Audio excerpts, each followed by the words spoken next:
तर ते आपण वाचत आहोत आणि आतापर्यंत आपण 8 प्रकरण वाचले. शेवटचं प्रकरण चेतनेची उत्क्रांती होती. आता 9वं जे महत्वाचं प्रकरण आहे त्याच्यामध्ये आपल्याला बऱ्याच गोष्टींची उत्तरं मिळतात आणि जे एरेच काकांना सांगितलं बाबांनी आणि एरेच काकांनी लिहिलेलं आहे की ईश्वराच्या 10 अवस्था कोणत्या, हे ते प्रकरण आहे. तर त्याच्यामध्ये ईश्वराच्या 10 अवस्थांमध्ये आपल्याला खूप काही गोष्टींची आपल्या उत्तरं नेहमीच्यासाठी मिळून जातात. त्याच्यामध्ये आपण पहिली अवस्था ईश्वराची बघितली. आता आज आपण ईश्वराची दुसरी अवस्था गेल्या वेळेला आपण थोडीशी केली होती. उमरखेड मध्ये गव्हाणकरांच्या घरून आपण ते वाचन केलं होतं आणि थोडक्यामध्ये ईश्वराची पहिली अवस्था म्हणजे ईश्वराची मूळ अवस्था, अत्यंत मूळ अवस्था, परात्पर परब्रह्म अवस्था, बियॉन्ड गॉड स्टेट, ही जी आहे ईश्वराची मूळ अवस्था कशी आहे? तिथे काहीही नाही. तिथे फक्त एक निर्वात पोकळी आहे. तिथे सगुण पण नाही, निर्गुण पण नाही, चैतन्य पण नाही, अचैतन्य पण नाही. तर हे कसं असू शकेल? त्याचं सोपं उत्तर आहे, ईश्वर कसा आहे? एकमेव आहे, अद्वितीय. आपण म्हणतो परवदिगार प्रार्थनेमध्ये अद्वैत आहे. जिथे द्वैत नाही तिथे आता सगुण निर्गुण हे काय झालं? विरुद्धार्थी झालं किंवा द्वंद्वात्मक झालं. मग जिथे द्वैत नाही तिथे द्वंद्व नाही. म्हणून अशी ती अवस्था आहे जिथे प्रकाश पण नाही, अंधकार पण नाही, सगुण पण नाही, निर्गुण पण नाही. अशी ती मूळ अवस्था जिथे निर्वात पोकळी आहे, फक्त अस्तित्व आहे. आणि त्या महाअस्तित्वाला, महाचैतन्याला आपण ईश्वर नाव दिलेलं आहे. अशी ती ईश्वराची मूळ परात्पर परब्रह्म अवस्था आहे. आता ईश्वराची दुसरी अवस्था काय? तर ही जी ईश्वराची पहिली अवस्था आहे, या पहिल्या अवस्थेमध्ये जेव्हा ती लहर उठते स्वतःला जाणून घेण्याची की कोहम, पण लहर अजून उसळली नाही, अशी जी अवस्था आहे, उसळण्याच्या बेतात आहे, अजून लहर उसळलेली नाही.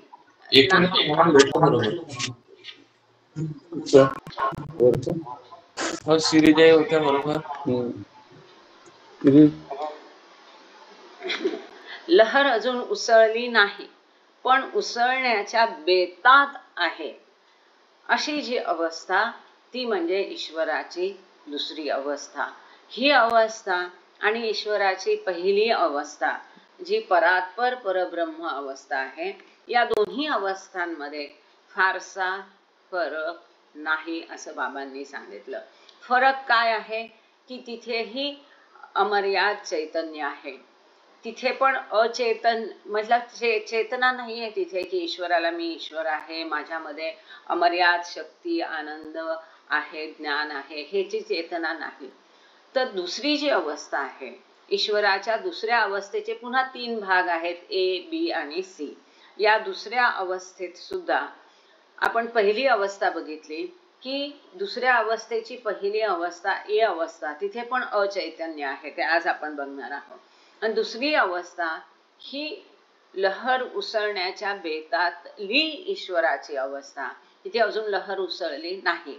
त्यामुळे बाबा सांगतात की पहिली अवस्था आणि दुसऱ्या अवस्थेत फारसा फरक नाही, तिथे पण अचेतना आहे, ए अवस्थेमध्ये अचेतना आहे.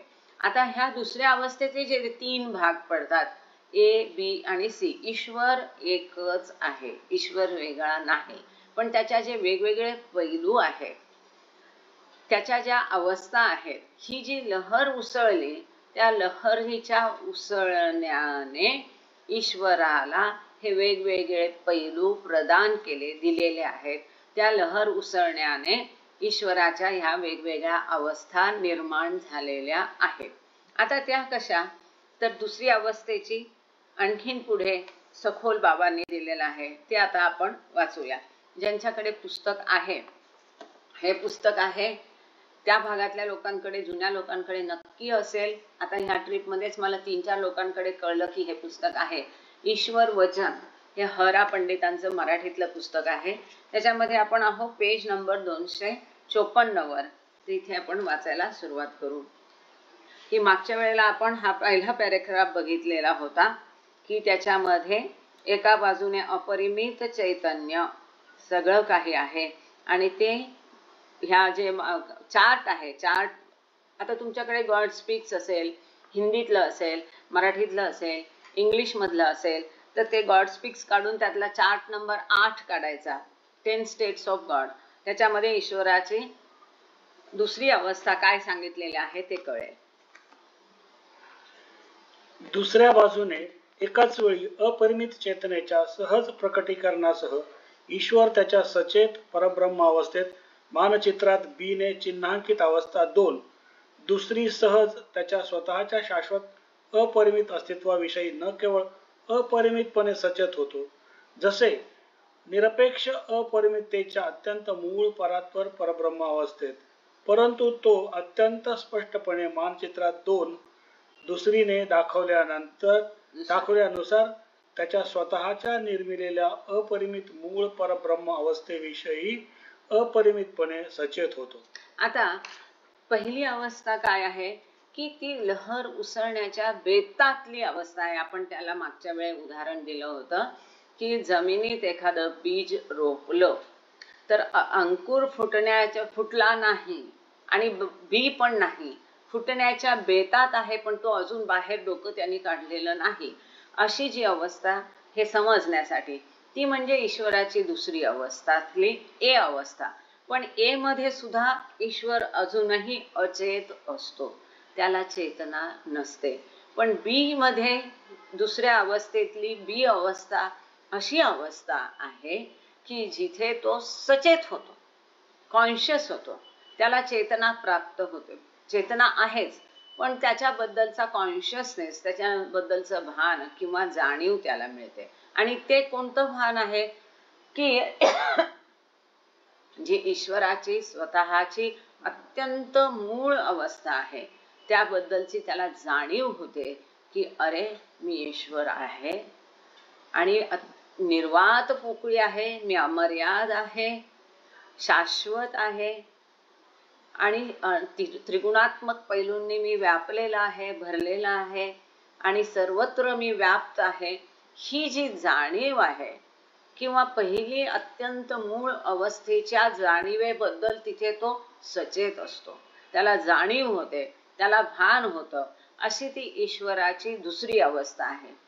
पुढे बाबांनी सांगितलेलं आहे ह्या अवस्थेतले जे त्रिगुण आहे ते त्रिगुण तो अनुभवतो. अनंत शक्ती, अनंत ज्ञान. जो अत्यंत मूळ अवस्थेत तर आपले जे त्रिगुण आहे, ईश्वराला माहीत नसतं की मी ईश्वर आहे, माझ्याकडे त्रिगुणात्मक पैलू आहेत, अनंत ज्ञान, अनंत शक्ती, अनंत आनंद माझ्याकडे आहे, हे तिथे ईश्वराला कल्पना नसते, त्याचं भान नसतं. कोणत्या अवस्थेमध्ये? ए मध्ये सुद्धा आणि अत्यंत मूळ अवस्था म्हणजे परात्पर परब्रह्म अवस्थेमध्ये हे भान ईश्वराला नसतं. ते भान त्याला दुसऱ्या अवस्थेच्या बी अवस्थेमध्ये येतं की जी ती सांगते की एकाच वेळेला सायमल्टेनियसली तो त्याविषयी सचेत पण असतो, अचेत पण असतो. आणि चेतनेचं तिथे जी त्याची अमर्याद चेतना आहे ईश्वराची, त्याचं प्रगटीकरण होतं. ही महत्वाची गोष्ट ईश्वराच्या दुसऱ्या अवस्थेत आहे, जी पहिल्या अवस्थेत प्रगटीकरण चेतनेचं होत नाही, किंबहुना तिथे चेतनाही नाही, अचेतनाही पण नाही, अशी ती पहिली अवस्था आहे. पण दुसऱ्या अवस्थेमध्ये चेतनेचं प्रगटीकरण होतं आणि त्या प्रगटीकरणासह त्याला जाणीव होते. परब्रह्म अवस्थेमध्ये, बी अवस्थेमध्ये त्याला ही जाणीव येते स्वतःचं शाश्वत आणि अमर्याद अस्तित्वाविषयी. केवळ तो अमर्यादपणे सचेत होतो, त्याची त्याला जाणीव होते. इतकंच नाही तर त्याचबरोबर त्याला अत्यंत मूळ परात्पर परब्रह्म अवस्था जी आहे त्याची सुद्धा जाणीव होते. हे फार महत्वाचं आहे. जे केवळ नंतर जो प्रवास आहे यात्रेच्या नंतर सद्गुरूच्या अवस्थेमध्ये फक्त तिथे प्रगट होतं किंवा पुढे या प्रवासात कधी नाही.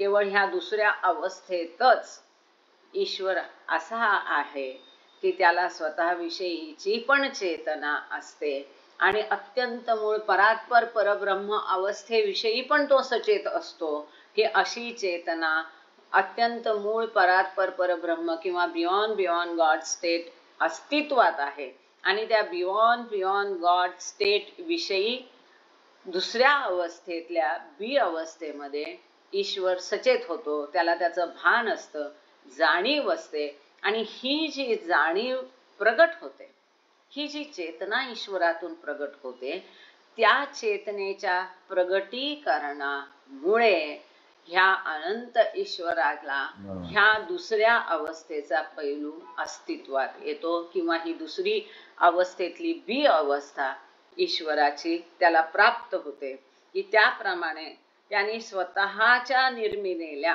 हे अत्यंत महत्वाचं आहे, त्याच्या स्वतःच्या निर्मिलेल्या जी स्वतःच त्याने चेतना प्रगट झाली आणि ती चेतना प्रगट झाल्यामुळे त्यांनीच निर्माण केल्याप्रमाणे जी अत्यंत मूळ परात्पर परब्रह्म अवस्था आहे त्या अवस्थेविषयी तो सचेत होतो. ही ईश्वराची दुसऱ्या अवस्थेतली बी अवस्था आहे. आता आपण पुढे बघू. अन्य शब्दात केवळ ईश्वराच्या परब्रह्म अवस्थेत मानवचित्रात जी अवस्था 2 चिन्हांकित केली आहे, ईश्वर उत्स्फूर्तपणे अपरिमित मूळ लहरीच्या उसळण्यासह एकाच वेळी त्याची शाश्वत अपरिमित अचेत अवस्था जी उपअवस्था ए म्हणून चिन्हांकित केली आहे व त्याची शाश्वत अपरिमित सचेत अवस्था जी उपअवस्था बी म्हणून चिन्हांकित केली आहे असे उत्पन्न करतो. आता बाबा सांगतात थोडक्यामध्ये, दुसऱ्या भाषेत सांगायचं म्हणजे जी ईश्वराची दुसरी अवस्था आहे, जिला आपण परमात्मा अवस्था म्हणतो, ज्याला परब्रह्म अवस्था म्हणतो, त्या अवस्थेमध्ये ईश्वर स्वतःच उत्स्फूर्तपणे नॅचरली त्याची जी मूळ लहर आहे त्या मूळ लहरीची उसळण्याची स्थिती पण होते. त्याच वेळेला एकाच वेळी मूळ लहर पण उसळते, अस्तित्वात येते आणि स्वतः तो त्या वेळेला तिथे स्वतःची अचेत अवस्था आणि सचेत अवस्था ह्या दोन्ही स्थिती, ही दोन्ही अवस्था ईश्वर स्वतःच उत्पन्न करतो, निर्माण करतो. कशामुळे? त्याच्या चेतनेच्या प्रगटीकरणामुळे. त्याचं कॉन्शियसनेस प्रगट होतं, त्याची चेतना जाणीव होते त्याला की मी ईश्वर आहे, अमर्याद ईश्वर आहे आणि माझ्याकडे अमर्याद शक्ती, ज्ञान आणि आनंद आहे आणि माझी ही पण मूळ अवस्था आहे की जिथे मला माझ्या ईश्वरत्वाची जाणीव नाही, माझ्या अमर्याद शक्ती आणि आनंदाची जाणीव नाही. मी माझ्या मूळ अवस्थेमध्ये बियॉन्ड गॉड स्टेट मध्ये परात्पर परब्रह्म अवस्थेत मी केवळ एक निर्वात पोकळी अस्तित्व म्हणून आहे आणि आता मी ईश्वर आहे की मी अमर्याद आहे, शाश्वत आहे. ही अवस्था त्याच्या मी कोण ह्या जी लहर उसळली ते एकाच वेळेला लहरीचं उसळणं आणि दुसरी अवस्था निर्माण करणं, स्वतःच ईश्वर स्वतःच्या या अवस्था उत्पन्न करतो, निर्माण करतो. त्याच्या लहरीच्या उसळण्यामुळे, त्याचं चैतन्य प्रगट होण्यामुळे त्याला दुसरी अवस्थेची बी अवस्था प्राप्त होते की जिथे त्याला एकाच वेळेला ती अचेत अवस्था म्हणजे दुसऱ्या अवस्थेची ए अवस्था पण प्राप्त होते की जिथे उसळण्याच्या बेतात आहे पण चैतन्य नाही, भान नाही, अशी जाणीव नाही, कॉन्शियसनेस नाही, अशी ती ए अवस्था जी ऑलमोस्ट परात्पर परब्रह्म अवस्थेसारखी आहे ती पण निर्माण करतो आणि तिथे चैतन्य प्रगट होतं. म्हणून अवस्था बी जी परमात्मा अवस्था आहे, परब्रह्म अवस्था आहे, ती सुद्धा उत्पन्न करतो. उपअवस्था ए ही ईश्वराची परब्रह्म अवस्था होय, जी अवस्था दुसरी म्हणून चिन्हांकित केली आहे. ही अवस्था ए ईश्वराच्या दिव्य अपरिमित अचेतनेच्या अपरिमित शक्ती, अपरिमित ज्ञान व अपरिमित आनंदाची अवस्था होय. आता इथे ए अवस्था काय हे परत एकदा बाबांनी स्पष्ट केलेलं आहे. ईश्वराच्या दुसऱ्या अवस्थेतली ए अवस्था जिथे आहे की तिथे दिव्य अस्तित्व आहे, दिव्य चेतना आहे, पण ती कशी आहे? अमर्याद, अपरिमित, पण अमर्याद अचेतना आहे. अपरिमित अचेतनाच्या अपरिमित, अमर्याद, परिमित किंवा अमर्याद एकच आहे. अमर्याद अचेतनेच्या अमर्याद शक्ती, अमर्याद ज्ञान आणि अमर्याद आनंदाची अवस्था आहे. हे सगळं त्याच्याकडे आहे त्रिगुण, पण त्याची त्याला चेतना नाही. अमर्याद अचैतन्य हे अवस्थेमध्ये भरलेलं आहे. ईश्वर उप अवस्था ए मध्ये त्याच्या अनंत शक्ती, ज्ञान व आनंद या त्रिगुण प्रकृतीचा न जाणीवपूर्वक अनुभव घेतो, न त्याचा उपयोग करतो. हे अत्यंत महत्वाचं. जर समजून घ्यायचं असेल थोडक्या शब्दामध्ये की ईश्वराची पहिली अवस्था काय, दुसरी काय, दोन्हीत फरक काय, तर दुसऱ्या अवस्थेमध्ये त्याच्याकडे हे त्रिगुणात्मक पैलू आहेत. अमर्याद शक्ती, अमर्याद ज्ञान, अमर्याद आनंद आहे, पण त्याची जाणीव त्याला नाही. म्हणून त्याच्याकडे ह्या त्रिगुणात्मक पैलू असूनही त्याला जाणीवच नाहीये. जाणीव नसल्यामुळे त्यांचा न तो आनंद घेतो, ना उपभोग घेतो, ना दुसऱ्यांसाठी उपयोग करतो. आणि याच अवस्थेला टिफिन लेक्चर मध्ये बाबांनी बेभान भगवान असा शब्द उपयोग केलेला आहे. असा ईश्वर की तिथे फक्त त्याचं अस्तित्व आहे, त्याच्याकडे सगळं आहे, पण त्याला हे माहीत नाही की माझ्याकडे अमर्याद शक्ती, ज्ञान आणि आनंद आहे. आणि त्यामुळे तो तुमची काय मदत करणार की तो स्वतःच त्याचा उपभोग घेत नाही, त्यामुळे इतरांसाठी तो त्याचा तिथे उपयोग करू शकत नाही. म्हणून परत एकदा महत्वाचं, दुसऱ्या अवस्थेतली ए अवस्था ही बियॉन्ड गॉड स्टेट सारखीच आहे. तिथेही ईश्वर अचेत आहे, कॉन्शियस नाही. फक्त फरक काय आहे की तिथे लहर उसळण्याच्या बेतात आहे, चैतन्य प्रगट होण्याच्या बेतात आहे. आणि त्या बेतात असण्यामुळे ईश्वराच्या ह्या बियॉन्ड गॉड स्टेटला ह्या दुसरी अवस्थेची हे अवस्था प्राप्त झाली की जिथे त्रिगुणात्मक पैलूंचा तो उपयोग पण करत नाही आणि उपभोग पण घेत नाही. पुढे आपण पेज नंबर 255 वर आहोत. उप अवस्था बी देखील ईश्वराच्या परब्रह्म अवस्थेतील आहे, जी अवस्था 2 म्हणून चिन्हांकित आहे. ही उप अवस्था बी निर्गुण निराकार आहे, परंतु ती ईश्वराच्या स्वतःच्या उच्चतम दिव्य चेतनेच्या अपरिमित शक्ती, ज्ञान व आनंदाच्या त्रिगुण प्रकृतीची अवस्था होय. आता ज्यांना कुणाला हवं असेल हे सगळ्यात थोडक्यात आणि सुंदर पैकी जिथे सार आलं ते लक्षात घ्यायचं.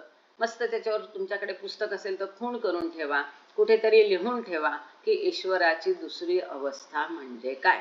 ईश्वराच्या दुसऱ्या अवस्थेतली बी अवस्था ही खरी, ज्याला आपण ईश्वर म्हणतो बोलीचालीच्या भाषेत, ह्या जगामध्ये ज्याला आपण ईश्वर समजतो, ती अवस्था आहे ईश्वर, परब्रह्म किंवा परमात्मा अवस्था, की जिथे त्याच्याकडे त्रिगुणात्मक पैलू आहे आणि त्या पैलूंची त्याला जाणीव आहे, भान आहे. अमर्याद शक्ती, अमर्याद आनंद आणि अमर्याद ज्ञान ही जी ईश्वराची त्रिगुणात्मक प्रकृती आहे, त्या ईश्वराच्या त्रिगुणात्मक प्रकृतीची अवस्था म्हणजेच ईश्वराच्या दुसऱ्या अवस्थेतील बी अवस्था आहे, जिथे ईश्वर परब्रह्म अवस्थेत आहे. आणि ही ईश्वराच्या दुसऱ्या अवस्थेची उप अवस्था आहे, जिथे तो अजूनही निर्गुण निराकार आहे. इथे ईश्वर सगुण साकार नाही, ही महत्वाची गोष्ट आहे. दुसऱ्या अवस्थेच्या बी अवस्थेतही ईश्वर निर्गुण निराकार आहे, परंतु त्याच्याकडे त्रिगुणात्मक पैलू आहेत आणि त्या त्रिगुणात्मक प्रकृतीची ही अवस्था, जी ईश्वराची दिव्य चेतना, अमर्याद चेतना इथे त्याच्याकडे आहे, ती चेतना प्रगट झालेली आहे. म्हणजे आपण जो ईश्वर समजतो सगळ्या सामान्यपणे, तो ईश्वर म्हणजे ह्या दुसऱ्या अवस्थेतली बी अवस्था की जिथे ईश्वर आहे, निर्गुण निराकार आहे आणि त्रिगुणात्मक पैलू पण आहे, आणि जिथे त्या त्रिगुणात्मक पैलूंविषयी त्याला चेतना सुद्धा आहे. पुढे बाबा सांगतात, ईश्वर या उपअवस्था बी मध्ये त्याच्या स्वतःच्या अपरिमित शक्ती, ज्ञान व आनंदाचा जाणीवपूर्वक अनुभव घेतो, परंतु त्याचा तो उपयोग करीत नाही. तो आपल्या सत्याविषयी सचेत आहे, परंतु मायेविषयी मात्र तो अचेत आहे. खूप छान सांगितलंय बाबांनी, मस्त आहे. आता ही जी ईश्वराची दुसरी अवस्था आहे, ज्याला बाबांनी टिफिन लेक्चर मध्ये बेभान भगवान म्हटलेलं आहे, ती ईश्वराची अशी अवस्था आहे की तिथे त्याला चैतन्य आहे, अमर्याद महाचैतन्य म्हणून ईश्वराचं जी चेतना आहे, दिव्य अमर्याद चेतना ती आहे. त्याला भान आहे की मी ईश्वर आहे, त्याला सत्याविषयीची जाण आहे. त्या जे त्रिगुणात्मक त्रिगुणात्मक प्रकृती आहे ईश्वराची, अमर्याद शक्ती, अमर्याद ज्ञान आणि अमर्याद आनंद, ते त्याच्याकडे असल्याची त्याला जाणीव सुद्धा आहे. आणि त्या सगळ्या त्रिगुणात्मक प्रकृतीचा तो जाणीवपूर्वक अनुभव पण घेतो. अमर्याद शक्ती, अमर्याद अस्तित्व, अमर्याद ज्ञान, अमर्याद आनंद, शाश्वत अस्तित्व, ह्या सगळ्याचा तो उपभोग घेतो, आनंद घेतो, परंतु त्या सगळ्याचा तो इतरांसाठी उपयोग करू शकत नाही. असं का? कारण ईश्वराला इथे फक्त स्वतःबद्दलचं, सत्याबद्दलचं, ईश्वरत्वाबद्दलचं भान आहे, जाणीव आहे, चेतना आहे. इथे त्या ईश्वराला, परब्रह्म अवस्थेतील ईश्वराला सृष्टीविषयी, मायेविषयी चेतना नाही. मायेविषयी त्याला चेतना नाही, म्हणून त्या मायेसाठी तो आपल्या त्रिगुणात्मक प्रकृतीचा उपयोग करू शकत नाही. खूप सुंदर आहे, कळलं? पाहिजे तर परत एकदा रिपीट करते. ईश्वराची दुसरी अवस्थेतील बी अवस्था ही अशी अवस्था आहे की जिथे त्याला बाबांनी टिफिन लेक्चर मध्ये बेभान भगवान म्हटलेलं आहे. तिथे अमर्याद महाचैतन्य, स्वत्व, ईश्वरत्व, ईश्वरत्वाची जाणीव आहे. त्रिगुणात्मक प्रकृतीची पण जाणीव आहे, अमर्याद शक्ती, अमर्याद आनंद आणि अमर्याद ज्ञान. त्या त्रिगुणात्मक प्रकृतीचा ईश्वर उपभोग पण घेतो, आनंद पण घेतो, त्याची त्याला जाणीव पण आहे. पण त्या त्रिगुणात्मक शक्ती, त्रिगुणात्मक प्रकृती म्हणजे अमर्याद शक्ती, अमर्याद ज्ञान, अमर्याद आनंद यांचा उपयोग तो इतरांसाठी करू शकत नाही, करत नाही. कारण तिथे त्याला चैतन्य फक्त स्वत्व विषय आहे, ईश्वरत्वाविषयी आहे. तिथे सर्वांमध्ये मी भरून राहिलेला आहे, माझ्याशिवाय इतर काही अस्तित्वातच नाही, ही जाणीव तिथे त्याला असते. एकमेवा द्वितीय, दुसरा नाही, द्वैत नाही. त्यामुळे मायेविषयी त्याला तिथे जाणीव नाही, भान नाही, चेतना नाही. आणि मायेविषयी चेतना नसल्यामुळे त्या मायेसाठी तो आपल्या त्रिगुणात्मक प्रकृतीचा उपयोग करू शकत नाही. आता परत एकदा आपण बघू. ईश्वराची अत्यंत मूळ अवस्था म्हणजे केवळ निर्वात पोकळी. ईश्वराची दुसरी अवस्था मधले ए अवस्थामध्ये ही जवळपास त्या मूळ अवस्थेसारखीच आहे, पण इथे लहर उसळण्याच्या बेतात आहे, ज्या लहरीमुळे ईश्वराच्या 10 अवस्थांना जन्म दिला जातो. अशी ती ए अवस्था आहे, जिथे पुन्हा ईश्वर स्वतःविषयी अचेत असतो, स्वतःच्या त्रिगुणात्मक पैलूंविषयी अचेत असतो. पण लहर उसळल्यानंतर त्याच्यामधलं जे अमर्याद चैतन्य आहे, दिव्य चैतन्य आहे, त्याचं प्रगटीकरण होतं आणि ईश्वराच्या दुसऱ्या अवस्थेला जन्म दिला जातो, ज्याच्यामध्ये त्रिगुणात्मक पैलूंविषयी, स्वतःविषयी ईश्वर सचेत होतो आणि त्या त्रिगुणात्मक पैलूंचा तो अनुभव घेतो. म्हणजे बी अवस्था आणि ए अवस्था ह्यात फरक काय आहे? ए मध्ये तो अचेत आहे आणि बी मध्ये सचेत आहे. पण सचेत फक्त ईश्वरत्वाविषयी आहे, त्रिगुणात्मक पैलूंविषयी आहे, मायेविषयी तो अजूनही सचेत नाही.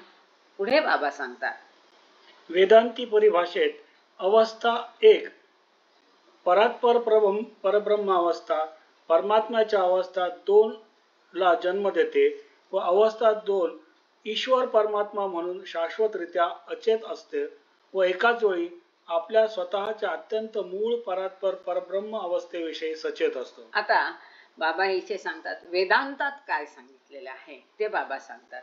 वेदांतातली टर्मिनॉलॉजी जी आहे, वेदांतात काय सांगितलंय की ईश्वराची जी परात्पर परब्रह्म अवस्था अत्यंत मूळ अवस्था आहे, ती मूळ अवस्था ईश्वराच्या दुसऱ्या अवस्थेला म्हणजे परब्रह्म अवस्थेला जन्म देते.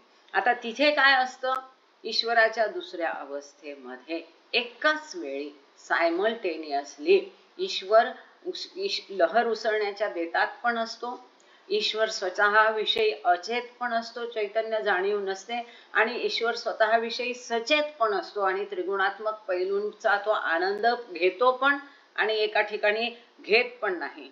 ही जी अत्यंत मूळ परात्पर परब्रह्म अवस्था आहे की जी ईश्वराची मूळ अवस्था आहे, बियॉन्ड गॉड स्टेट आहे, या अवस्थेविषयी सुद्धा ईश्वर सचेत असतो. म्हणजे त्याला जाणीव असते की ईश्वराचं अस्तित्व हे बियॉन्ड गॉड स्टेट मध्ये आहे. ही अत्यंत महत्वाची गोष्ट आहे आणि हा महत्वाचा फरक आहे की जिथे तो स्वतःच्या अत्यंत मूळ अवस्थेविषयी पण सचेत असतो. आता खरं तर हे समजून घेणं अवघड आहे, पण कल्पना करा की एखादा तरुण मुलगा किंवा मुलगी आहे, तर ती कशी स्वतःच्या किशोर वयाबद्दलही थोडीशी त्याला आठवण असते की मी 4थीत हे केलं, किंवा मला 7व्या वर्षात असताना बाबांचं दर्शन झालं, की मी त्यावेळेला लहान होते, मला काही समजत नव्हतं. हे जसं त्याला त्यावेळेला कळतं, त्याचप्रमाणे इथे ईश्वर स्वतःच्या परात्पर परब्रह्म अवस्थेविषयी, बियॉन्ड गॉड स्टेट विषयी, अत्यंत मूळ परात्पर परब्रह्म अवस्थेविषयी सचेत असतो. त्याला भान असतं, चेतना असते, जाणीव असते.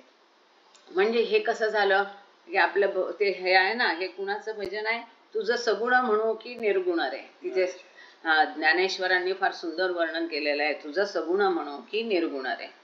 हे फार महत्वाचं आहे की तो शाश्वतरित्या स्वतःच्या अचेत पण असतो, सचेत पण असतो, आणि तरीही स्वतःच्या परात्पर परब्रह्म अवस्थेविषयी, बियॉन्ड गॉड स्टेट विषयी सुद्धा तो सचेत असतो, कॉन्शियस असतो. हा महत्वाची बाब इथे आहे.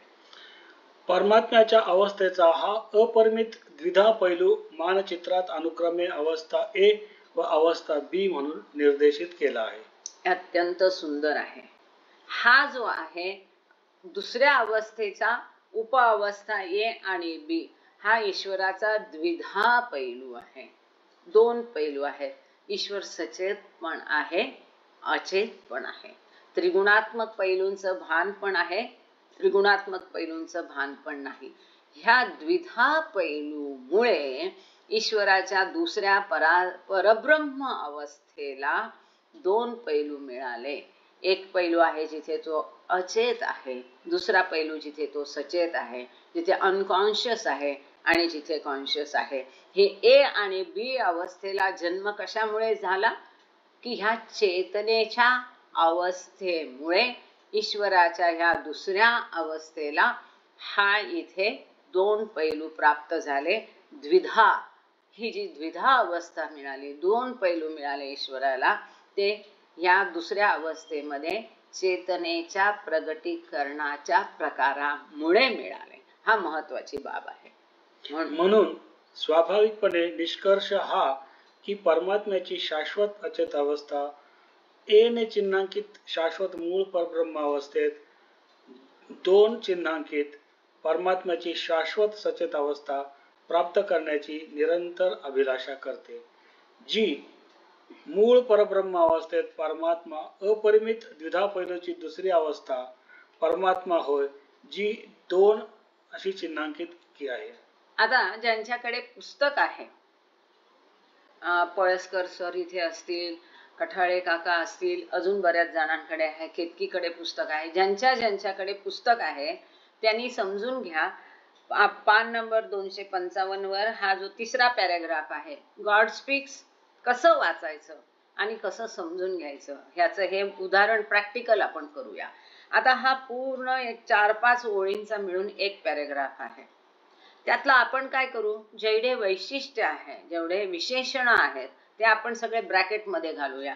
पेन्सिल जवळ घ्यायची, पेन्सिलने खूण करायची आणि ते सगळे ब्रॅकेटमध्ये ते आपण सगळे विशेषण टाकू. फक्त कर्ता कर्म क्रियापद बाजूला काढू आणि एक नवीन वाक्य आपण दुसऱ्या रफ कागदावर लिहून काढू. मग आपल्याला ते वाक्य पटकन समजायला सोपं जाईल. आता इथे जे लिहिलंय की चिन्हांकित शाश्वत मूळ परब्रह्म अवस्थेत दुसरीने चिन्हांकित, पुढे बीने चिन्हांकित, पुढे जी दुसरीने चिन्हांकित, या सगळ्याला ब्रॅकेट घालू. आपण हे वाक्य थोडा वेळासाठी नीट पहिल्यांदा मूळ समजून घेण्यासाठी ह्याला थोडा वेळ बाजूला ठेवू. एकदा काय म्हणायचंय ते समजलं की मग त्यात त्या विशेषणांचं आपण ऍडिशन करू. आता बाबा इथे सांगतात की सारांश काय, काय निष्कर्ष निघतो ह्या सगळ्यातून. म्हणून स्वाभाविकपणे नॅचरली असा निष्कर्ष निघतो की परमात्म्याची शाश्वत अचेत अवस्था, जी परमात्म्याची म्हटले परात्पर परब्रह्म अवस्थेची किंवा बियॉन्ड गॉड स्टेटची नाही, जी परमात्मा म्हणजे दुसऱ्या अवस्थेची पहिली अवस्था जी आहे, दुसऱ्या अवस्थेची पहिली उप अवस्था म्हणजे ए अवस्था, परमात्म्याची शाश्वत अचेत अवस्था ए परमात्म्याची शाश्वत सचेत अवस्था प्राप्त करण्याची निरंतर अभिलाषा करते. सोपं झालं. म्हणजे दुसऱ्या अवस्थेतली उप अवस्था ए ही उप अवस्था बी प्राप्त करण्याची सतत इच्छा करते. आणि इच्छेमुळे, इच्छा कशाचा भाग आहे, मनाचा भाग आहे. आणि मन जिथे येतं तिथे भास निर्माण होतो, सृष्टी निर्माण होते. म्हणून ही जी ईश्वराची दुसरी अवस्था आहे, जी परमात्मा अवस्था आहे किंवा परब्रह्म अवस्था आहे, ही काय करते, ही सतत इच्छा करते की स्वतःला जाणण्याची. म्हणजे ए अवस्था कशी आहे, अचेत आहे, तिथे जाणीव नाही, चेतना नाही, कॉन्शियसनेस नाही, मी ईश्वर आहे ह्याचं भान नाही. ती अवस्था स्वतःला जाणण्याची सतत इच्छा करते, निरंतर म्हणजे सतत इच्छा करते. अशा इच्छेमुळे काय होतं, ही जी ए अवस्था आहे, जी मूळ परब्रह्म अवस्थेमध्ये, परमात्मा अवस्थेमध्ये अपरिमित द्विधा पैलूची दुसरी अवस्था होय. म्हणजेच ही अवस्था केल्यामुळे ईश्वराच्या दुसऱ्या अवस्थेला उप अवस्था बी हा पैलू प्राप्त होतो, किंवा जो अमर्याद शाश्वत खंडित न होणारा, विभागला न जाऊ शकणारा अविभाज्य ईश्वर आहे, त्या ईश्वराला द्विधा पैलू प्राप्त होतो. चेतना पण मिळते तिथे, त्याला अमर्याद दैवी चेतना मिळते आणि अचेतना पण मिळते. तर ही जी अवस्था आहे ती ए अवस्था बी अवस्थेला जन्म देते. म्हणजे स्वतःच ईश्वराची दुसरी अवस्था उत्पन्न करते आणि हा पैलू त्याला प्राप्त करून देते, ईश्वराचा द्विधा अवस्थेचा पैलू प्राप्त करून देते. थोडक्यात काय, ईश्वराची दुसरी जी अवस्था आहे, परब्रह्म अवस्था किंवा परमात्मा अवस्था, ती अवस्था त्या ईश्वराच्या दुसऱ्या अवस्थेला निर्माण करते. यास्तव दिव्य लक्ष हे की ए मधील ईश्वराच्या अवस्थेने बी मधील ईश्वराच्या सचेत अवस्थेचे सचेत सत्य प्राप्त करावे. अत्यंत महत्वाचं. प्रत्येक जीवाचं जे लक्ष आहे तिथेच हे लक्ष आहे की इथे दिव्य लक्ष, डिव्हाइन एम काय आहे की जो अचेत ईश्वर आहे त्याने स्वतःच्या अमर्याद दिव्य चेतनेविषयी सचेत व्हावं.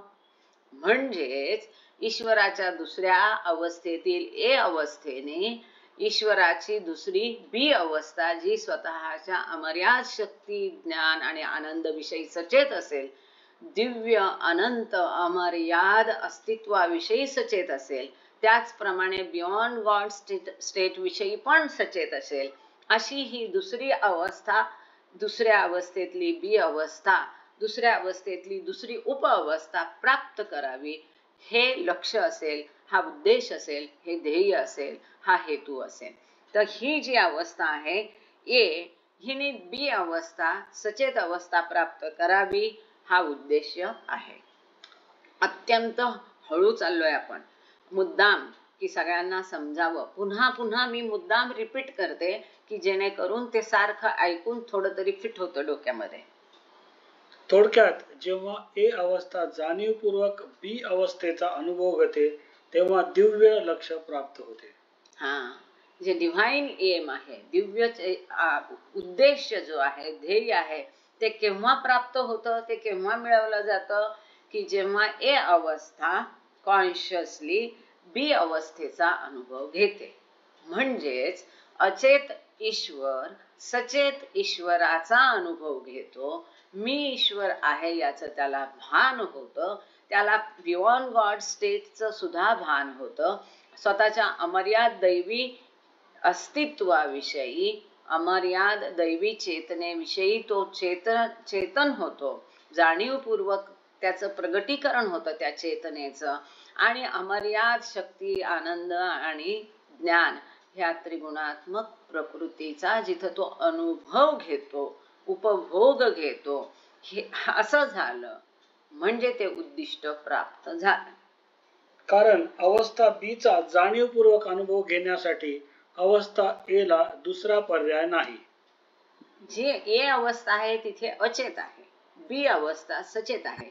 अचेतनी सचेत होणं हे क्रम प्राप्त आहे आणि हेच मनुष्याचं सुद्धा अंतिम ध्येय आहे. बाबा सांगतात की प्रत्येकाने ह्या ध्येय प्राप्त, बाबा सांगतात म्हणून आपल्याला भरे ईश्वरत्व प्राप्त करण्याची, गॉड रिअलायझेशनची इच्छा असो की नसो, आपल्याला मोक्ष मुक्तीची इच्छा असो की नसो, पण बाबांनी सांगितलं म्हणून ते ध्येय प्राप्त करण्यास आपण ते आपलं ध्येय ठेवायचं.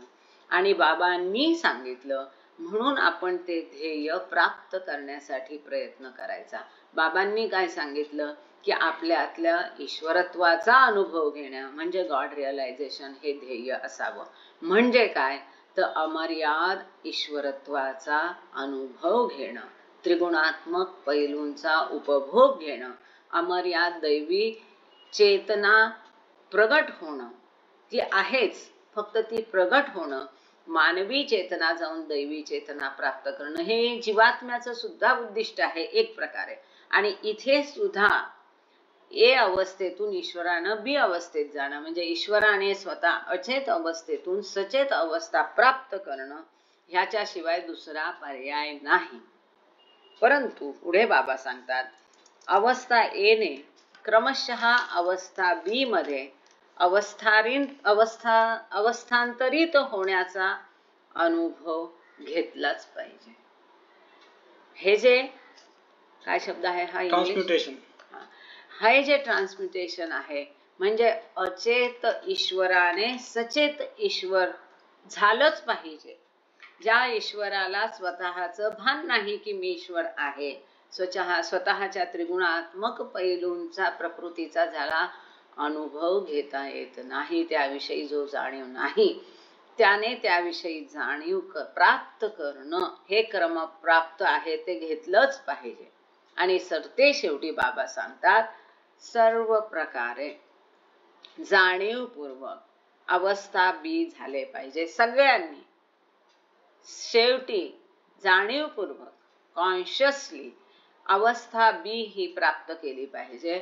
अवस्था बी म्हणजे अनंत अमर्याद दैवी चेतना प्राप्त करून आपल्यामधील जे त्रिगुणात्मक प्रकृती आहे, अमर्याद शक्ती, ज्ञान आणि आनंद, याचा अनुभव कॉन्शियसली प्रत्येकाने घेतलाच पाहिजे. पुढे बाबा सांगतात म्हणजे काय झालं, ए अवस्थेनी ईश्वराच्या बी अवस्थेला जन्म दिला.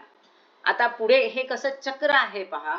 आणि हीच ती अवस्था आहे की पुढे ईश्वराच्या 10 अवस्थांना जन्म देते. ईश्वराच्या 10 अवस्था काय आहे, पुढे जी सृष्टीची निर्मिती आहे, सगळ्या प्रकारच्या योनी आहेत, कीटक, मानव वगैरे आहे, पुनर्जन्म आहे, या सगळ्याला जन्म देणारी, उत्पन्न करणारी निर्माण करणारी ही अशी ईश्वराची ए अवस्था आहे, परब्रह्म अवस्था आहे, जिथे ईश्वर अचेत आहे. आणि तो पुढे ह्या सगळ्या चक्राची, सृष्टी चक्राची, साखळीची, ईश्वराच्या 10 अवस्थांची निर्मिती तिथून होते.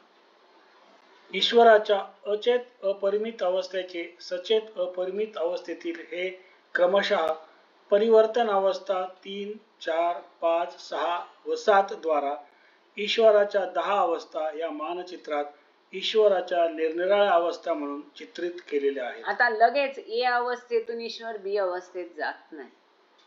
अचेत अवस्थेतून ईश्वर लगेच सचेत अवस्थेत, आता ही दुसरी अवस्था आहे ईश्वराची, दुसऱ्या अवस्थेची ही बी अवस्था सांगितली बाबांनी, म्हणजे लगेच अचेत ईश्वर लगेच सचेत होत नाही.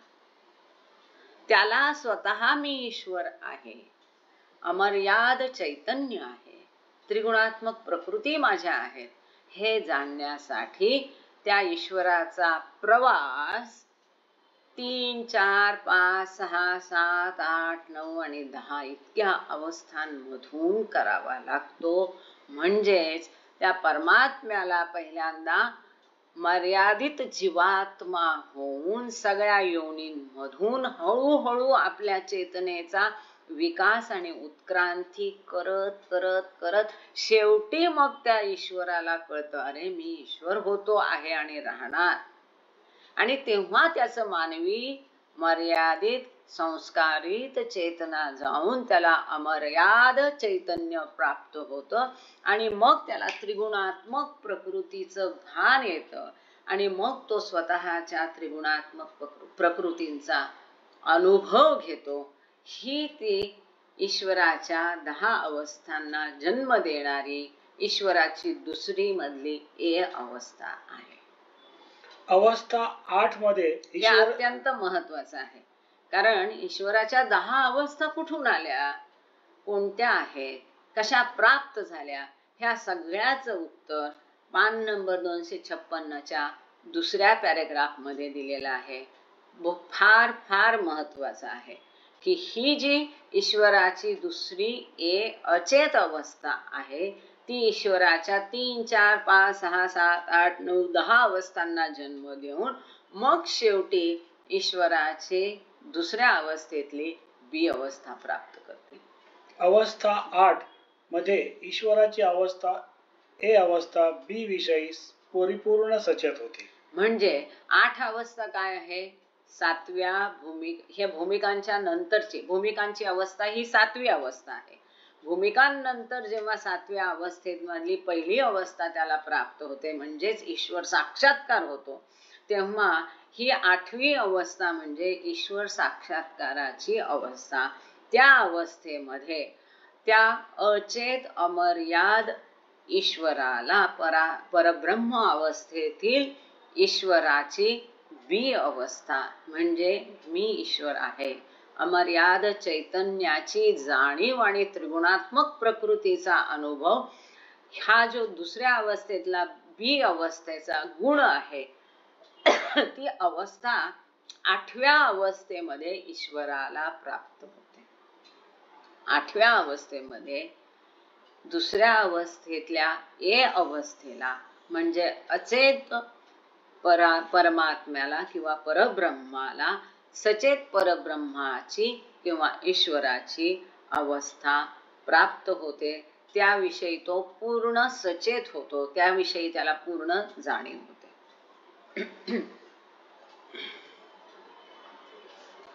अवस्था 8. अवस्था 8 मध्ये ईश्वराची अचेत अपरिमित अवस्था ए न केवळ अवस्था बी ची उच्चतम दिव्य चेतना प्राप्त करते, परंतु ईश्वर आपल्या स्वतःच्या अपरिमित सचेतन अवस्थेच्या सत्यात दिव्यत्वाने निमग्न होतो. म्हणून स्वतःचे ईश्वराच्या अवस्था बी च्या अपरिमित चेतनेशी शाश्वत तादात्म्य अनुभवतो. म्हणजे 8व्या अवस्थेमध्ये केवळ त्याला अचेतना अनकॉन्शियसनेस ईश्वरत्वाबद्दलचा जाऊन कॉन्शियसनेस येतो, ईश्वरत्वाची जाणीव फक्त होते त्याला असं नाही, तर तिथे तो ईश्वरत्वाची दिव्य चेतना प्राप्त करतो, म्हणजे परमात्म्याची बी अवस्था तिथे प्राप्त करतो. त्याचबरोबर त्याला अमर्याद चेतना प्राप्त होते आणि ती जी अमर्याद चेतना आहे आणि ईश्वरत्व आहे त्या ईश्वरत्वामध्ये तो निमग्न होतो, म्हणजे मी ईश्वर आहे असा तो त्याच्याशी एकरूप होतो. त्या ईश्वरावस्थेमध्ये तो स्वतःला स्थित करतो, स्वतःला तिथे त्याची प्रतिष्ठापना होते.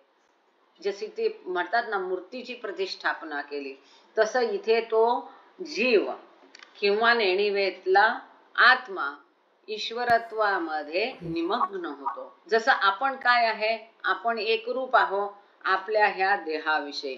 आपण म्हणतो मी म्हणजे हा देह, मी म्हणजे स्त्री, मी म्हणजे पुरुष. तसं तिथे तो म्हणतो मी म्हणजे ईश्वर. त्या ईश्वरत्वाविषयी दैवी चेतनेशी तो एकरूप होतो आणि म्हणतो की मी म्हणजे ईश्वर.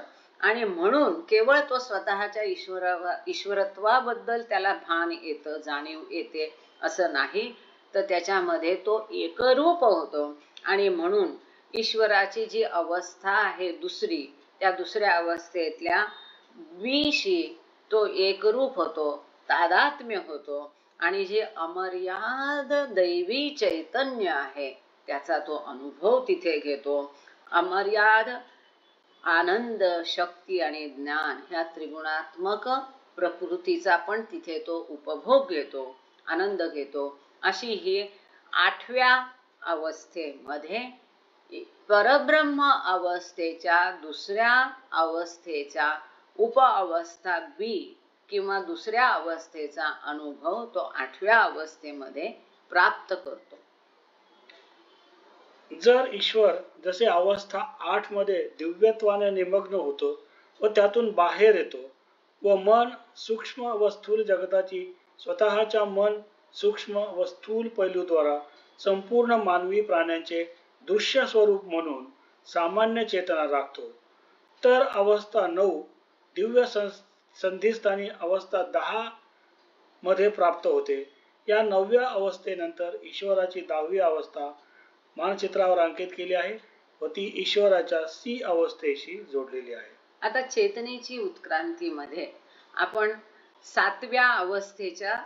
7व्या भूमिकेच्या 2 अवस्था बघितल्या होत्या. पहिली अवस्था म्हणजे निर्वात पोकळी किंवा परात्पर परब्रह्म अवस्थेशी जाणीव होणं, ही 7व्या भूमिकेची पहिली अवस्था होती. म्हणजे 7व्या भूमिकेच्या 2 अवस्था आहेत, एक फना आणि दुसरी फना फिला. नंतर फना बका आणि बका बिला, हेच बाबांनी इथे या 2 पॅरेग्राफ मध्ये समजून सांगितले आहे की 8वी अवस्था म्हणजे फना. आता पुढे जाऊन त्याला स्वतःच स्थूल सूक्ष्म आणि मनोशरीर आणि विश्वाचं ह्या स्थूल सूक्ष्म आणि मनोशरीराद्वारा मानवी प्राण्याचे इतरांचे सुद्धा स्वतःच पण तो चेतना राखतो की मी ईश्वर आहे. स्वतःच स्थूल सूक्ष्म मनोशरीर ते इतरांच्या स्थूल सूक्ष्म मनोशरीराशी त्याची जाणीव निर्माण होते, एकत्वाची जाणीव होते की ते आणि मी भिन्न नाही, मीच त्या सगळ्यांमध्ये आहे आणि ते सर्व माझ्यामध्ये सामावलेले आहेत. ही जी अवस्था असते फनाफिलाची अवस्था, ती म्हणजे 9वी अवस्था आहे. आता 9वी अवस्था म्हणजे ईश्वर साक्षात्काराची अवस्था, गॉड रिअलायझेशनची अवस्था. मग ह्या ईश्वर साक्षात्कारानंतर फनाबका ही दिव्य संधिस्थान, तुरिया अवस्था जिथं म्हटलेलं आहे की तिथे आता ही अवस्था राखून पुन्हा त्याला ईश्वरत्वाची जाणीव राखून सृष्टीचं भान आणणं आणि स्वतःच्या देहाविषयी भान निर्माण करणं, ही अवस्था पुढे 10वी अवस्था म्हणजे सद्गुरूची अवस्था. जेव्हा ईश्वर साक्षात्कार प्राप्त होईल म्हणजे मी ईश्वर आहे, माझ्याकडे अनंत शक्ती, अनंत ज्ञान, अनंत आनंद आहे, त्याचा उपयोग तो मी घेतो, आनंद घेतो. पण त्याचा उपयोग दुसऱ्यांसाठी करायचा, इतरांसाठी करायचा, आपणासारखं करीते तात्काळ आपल्यासारखं इतरांना बनवायचं आणि ह्या सृष्टीचं पण भान आणायचं, स्वतःच्या शरीराविषयी पण भान आणायचं. जोपर्यंत तो सृष्टीचं भान आणत नाही, तिन्ही जगताचं स्थूल सूक्ष्म मनोशरीराचं तोपर्यंत तो भान आणत नाही, तोपर्यंत मॅन टू गॉड मधला सद्गुरू आपल्यामधल्या त्रिगुणात्मक प्रकृतींचा म्हणजे अनंत शक्ती ज्ञान आणि आनंदाचा त्या विश्वासाठी इतरांसाठी उपयोग करू शकणार नाही. इतरांसाठी त्याला जर त्याचा उपयोग करायचा असेल तर त्याला स्वतःला इतरांबद्दलचं भान आणलं पाहिजे आणि ही ती 10वी अवस्था मॅन टू गॉड. नेणिवेतला आत्माचा प्रवास इथे सुरू झालेला संपतो आणि तो नेणिवेतला आत्मा मी ईश्वर आहे हे दैवी चेतना प्राप्त करतो. ती चेतना प्राप्त करून तो ईश्वरामध्ये स्थित होतो. मग तो मनुष्य असून ईश्वराचं जीवन जगतो. जेव्हा मनुष्य असून तो ईश्वराचं जीवन जगतो, ही ती 10वी अवस्था आहे जिथे तो जाणतो ईश्वराची जी बियॉन्ड गॉड स्टेट आहे, परात्पर परब्रह्म अवस्थेविषयी पण सचेत असतो. स्वतः मधील त्याची मानवी चेतना आता अमर्याद, केवळ दैवी चेतना नाही, त्याच्या पुढची स्थिती म्हणजे अमर्याद चेतना झालेली असते. मी ईश्वर आहे, होतो आणि राहणार याविषयी त्याला भान येतं. आपल्यामधल्या अनंत शक्ती ज्ञान आणि आनंदाची त्याला जाणीव होते, त्याचा तो आनंद घेतो आणि आपल्यासारखं इतरांना बनवण्यासाठी त्याचा उपयोग पण करतो. ही ती 10वी अवस्था आहे आणि ती अवस्था म्हणजे ईश्वरत्वाच्या दुसऱ्या अवस्थेतली सी अवस्था आहे, जी परिपूर्ण अवस्था आहे. बी अवस्था हे ध्येय आहे, ईश्वर साक्षात्कार हे ध्येय आहे. पण ईश्वर साक्षात्कार म्हणजे परिपूर्णत्व नव्हे असं बाबांनी सांगितलं. मग परिपूर्णत्व म्हणजे दुसऱ्या अवस्थेतली सी अवस्था, सद्गुरू होणं, मॅन टू गॉड होणं किंवा ईश्वराची 10वी अवस्था, हीच ईश्वराच्या दुसऱ्या अवस्थेची सी अवस्था आहे. ईश्वराची ही 10वी अवस्था सद्गुरूच्या मानवी रूपात गुणान्वित व अभिव्यक्तींनी युक्त झालेली आहे. 10व्या अवस्थेत ईश्वर आपल्याला स्वतःच्या अपरिमित शक्ती, अपरिमित ज्ञान व अपरिमित आनंदाची त्रिगुण प्रकृती जाणीवपूर्वक अनुभवतो व त्याचा मानचित्रात सी ने चिन्हांकित 10व्या ईश्वर अवस्थेच्या दिव्याधिकाराद्वारा उपयोगही करतो. आता ही पहिली अवस्था सगळ्यांना कळली असं मी गृहीत धरते. पहिली अवस्था म्हणजे बियॉन्ड गॉड स्टेट, तिथे फक्त अस्तित्व आहे, निर्वात पोकळी आहे. दुसरी अवस्था म्हणजे परब्रह्म अवस्था किंवा परमात्मा अवस्था, जिथे त्याच्या 3 उपविभाग पडले, ए बी सी. ए म्हणजे जिथे लहर उसळण्याच्या बेतात आहे आणि अमर्याद अचेतना आहे.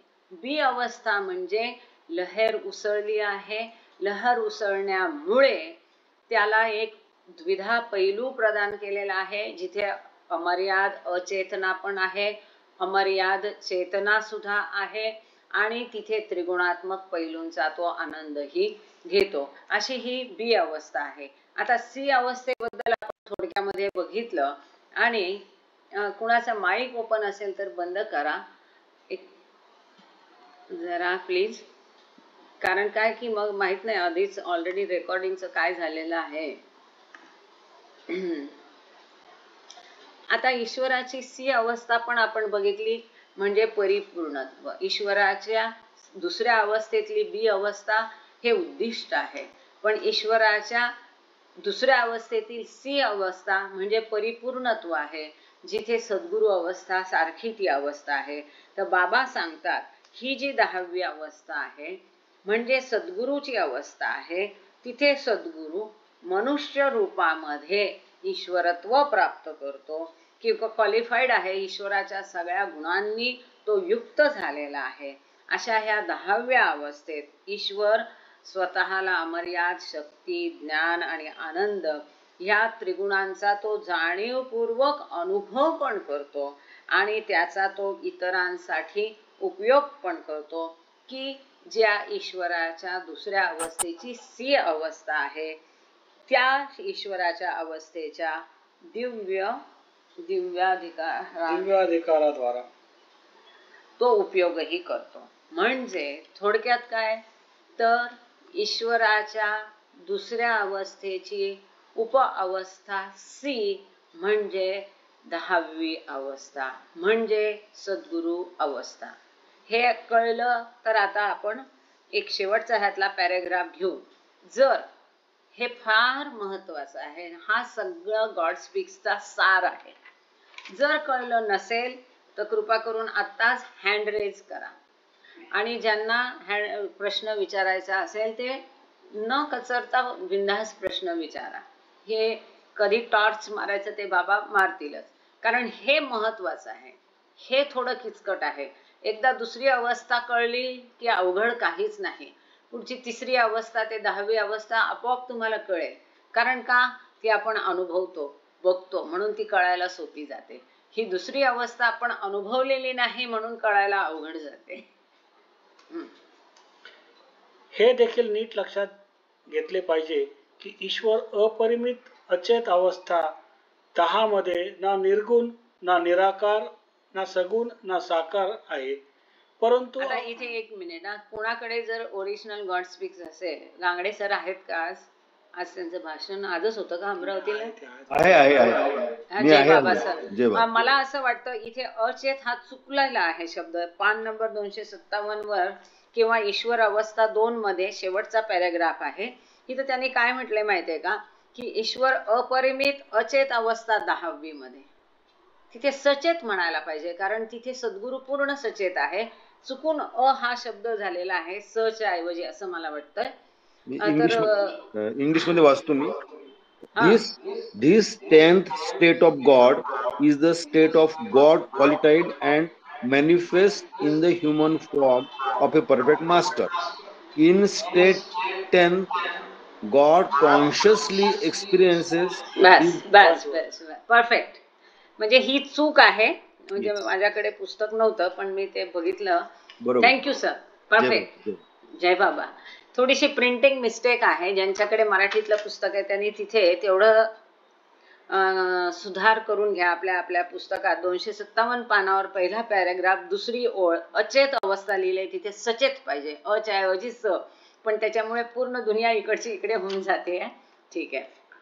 तर इथे बाबांनी हे म्हटले की जी ईश्वराची अमर्याद सचेत अवस्था आहे म्हणजे सद्गुरूची अवस्था आहे, जिथे त्याला पूर्ण चेतना आहे, संपूर्ण कॉन्शियसनेस आहे की मी ईश्वर आहे. तिथे तो ना निर्गुण आहे ना निराकार आहे, ना सगुण आहे ना साकार आहे. ईश्वर मनुष्याने ईश्वरत्व प्राप्त केले पण ते मॅन टू गॉड आहे म्हणून आपण त्याला सगुण साकार म्हणू शकत नाही. ईश्वर म्हणून अजून तो निर्गुण निराकार आणि सगुण साकार दोन्ही पण नाहीये. त्याला सगुण साकार ईश्वर म्हणून तो ईश्वरत्वाच्या रूपामध्ये सगुण साकार नाही आहे, तर निर्गुण निराकार पण नाही आहे.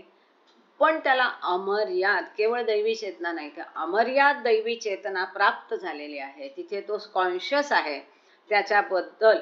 म्हणजे तो आकारासहित पण नाही, आकाराविरहित पण नाही. परंतु अवस्था बी ही निर्गुण निराकाराची गुणरहित व आकाररहित व अवस्था सी ही देखील ईश्वराच्या मूळ परब्रह्म अवस्थेची आहे, सगुण साकारांची आहे. म्हणजे इथे ईश्वर म्हणून त्याचा सगुण रूप नाही तर मॅन टू गॉड मनुष्याने ईश्वरत्व प्राप्त केलेलं आहे.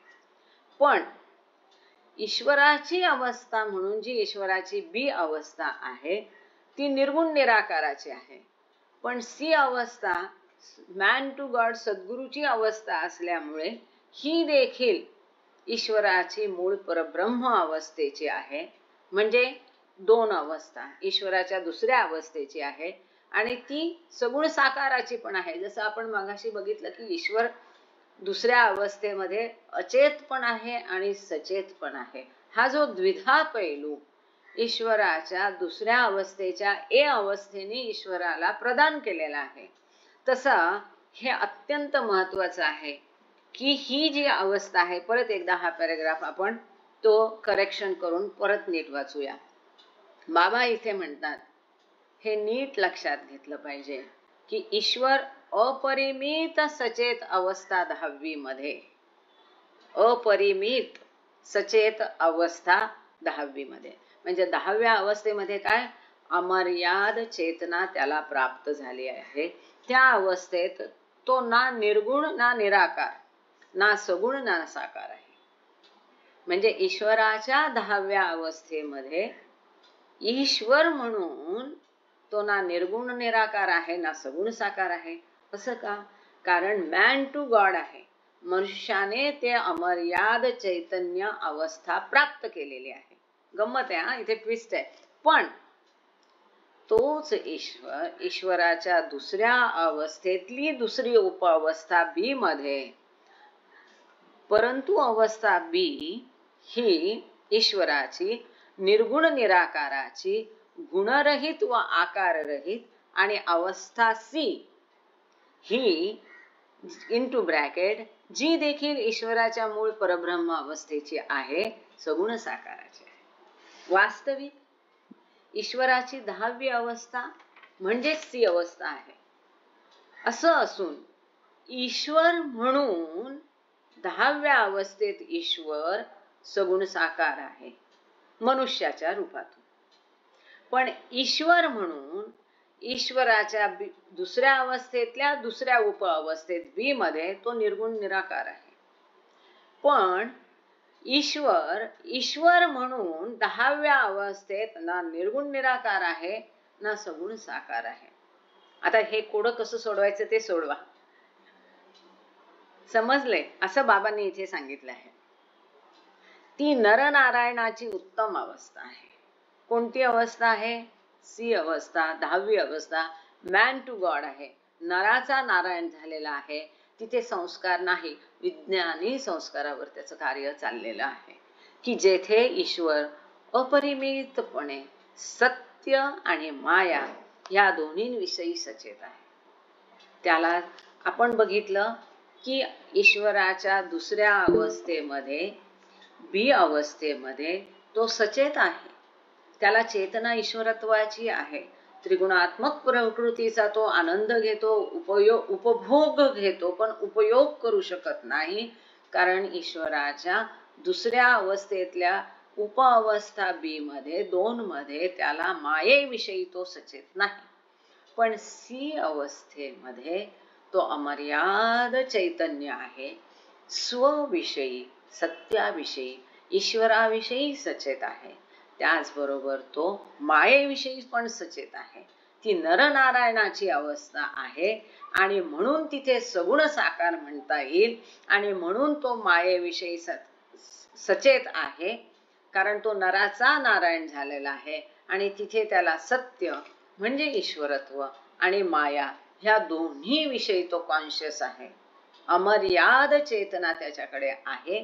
त्रिगुणात्मक पैलूंचा तो इतरांसाठी उपयोग करू शकतो, कारण तो मायेविषयी पण सचेत आहे. अशी ती सी अवस्था आहे. पण 10व्या अवस्थेमध्ये तो ना सगुण ईश्वर म्हणून ना सगुण साकार आहे ना निर्गुण निराकार आहे. आता याच्यावर हा जो लास्ट पॅरेग्राफ आहे त्याच्याबद्दल मी गांगडे सरांना विनंती करते, त्याने पण 1-2 मिनिट काहीतरी बोलावं. आणि मग आपण लगेच ईश्वराची जी तिसरी अवस्था आहे, की जिथे ह्या अवस्थेबद्दल सगळ्यांना जाणून घेण्याची खूप उत्सुकता असते, ज्याला वेदांतामध्ये ब्रह्मा विष्णू महेश अवस्था म्हटलेलं आहे, किंवा ईश्वराची जी दुसरे त्रिगुणात्मक, तिथे त्रिप्रकृती आहे. अमर्याद आनंद, अमर्याद ज्ञान आणि अमर्याद शक्ती ही प्रकृती झाली ईश्वराची.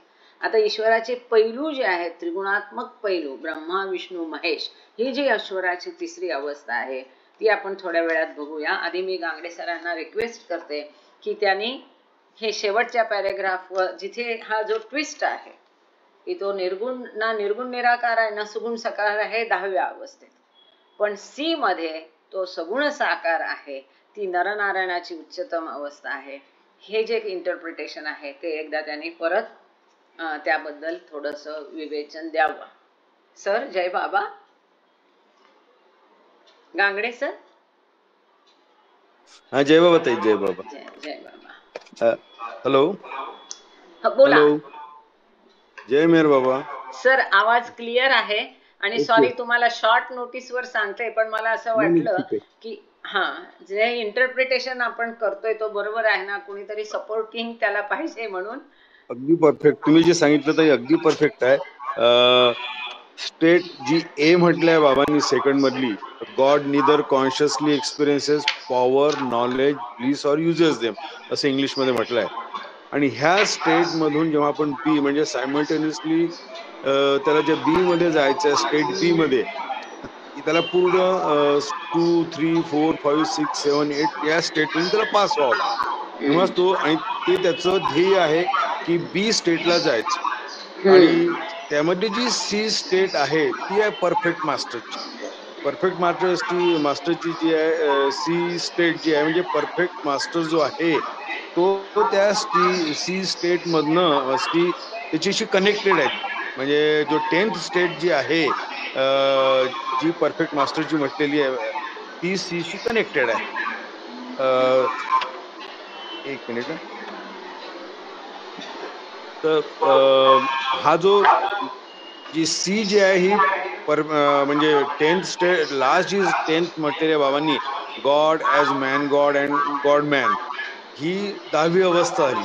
आणि या 10व्या अवस्थेशी कनेक्टेड त्यांनी जी दिलेली आहे ती सी अवस्था दिलेली आहे, की ज्याच्यामधून मॅन गॉड जो आहे त्याचंच परफेक्ट मास्टरच्या सगळ्या ऍट्रिब्यूट्स, म्हणजे तो he is conscious of the divinity as well as Maya. दोन्ही स्वतःबद्दल कॉन्शियस आहे, मायेबद्दल पण कॉन्शियस आहे, डिव्हिनिटी बद्दल पण कॉन्शियस आहे.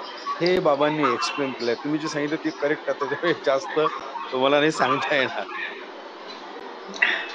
ठीक आहे सर, थँक्यू. जय बाबा. Thank you Gangde sir. तर ही जी बाबांनी इथे थोडक्यात सांगितलेलं आहे की 10व्या अवस्थेत तो निर्गुण निराकार पण नाही, सगुण साकार पण नाही.